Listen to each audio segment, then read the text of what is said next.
सबसे पहले आप सबको मेरी प्यार भरी नमस्कार। ओशो जी कहते हैं कि सी ब्रह्म इन ऑल, यानी कि जैसे ये लाइन हमने बहुत बार सुनी होगी कि हमें हर किसी में भगवान देखना चाहिए।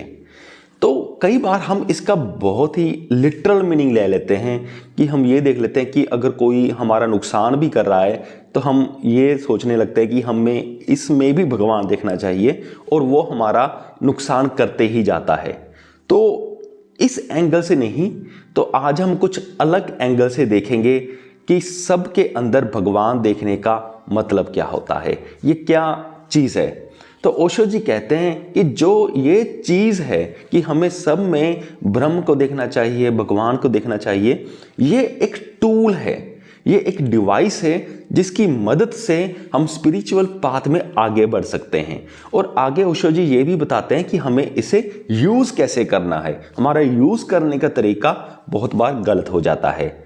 तो होता क्या है कि नॉर्मली हम जब भी किसी को देखते हैं तो हम बहुत ही ऊपर ऊपर से उसे देखते हैं, उसे भीतर से नहीं देख पाते। फॉर एग्जाम्पल, अगर कोई समुंदर है तो समुद्र में जो लहरें होती हैं, अगर हम समुद्र की ओर देखते हैं तो हमारा ध्यान सिर्फ लहरों के ऊपर ही जाता है क्योंकि वो बाहर से दिखाई दे रहे होते हैं, पर हमारा उस पर ध्यान नहीं जाता जो ये लहरें हैं और जो ये सारा कुछ है, यानी कि समुद्र पर हमारा ध्यान नहीं जाता।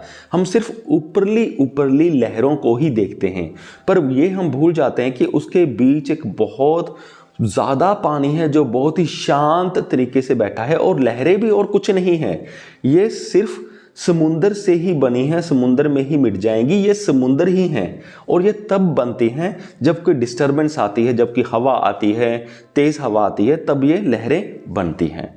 तो ओशो जी कहते हैं कि हम जैसे समुंदर की सिर्फ लहरों की ओर ध्यान देते हैं और उसके बीच जो शांत पानी है, जो गहरा पानी है, उसकी ओर हम ध्यान नहीं देते, यानी कि हम सही में समुंदर की ओर ध्यान नहीं देते, तो वैसे ही जैसे हम जब इंसानों को देखते हैं तो इंसानों को भी हम सिर्फ ऊपर ऊपर से देखते हैं, जो उनके अंदर का ब्रह्म है, यानी कि जो सत्य है, जो उनकी डेप्थ है, उनको हम ठीक से देख नहीं पाते।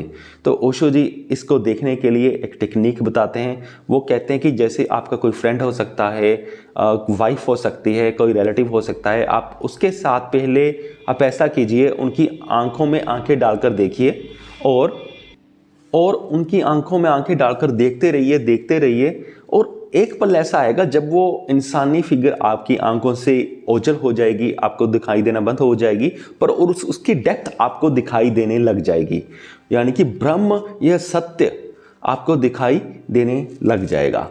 तो पहले आप ये ट्राई कीजिए इंसानों के साथ, क्योंकि इंसान आपके काफ़ी क्लोज है, उनके साथ ट्राई करना आपको सबसे ईजी रहेगा।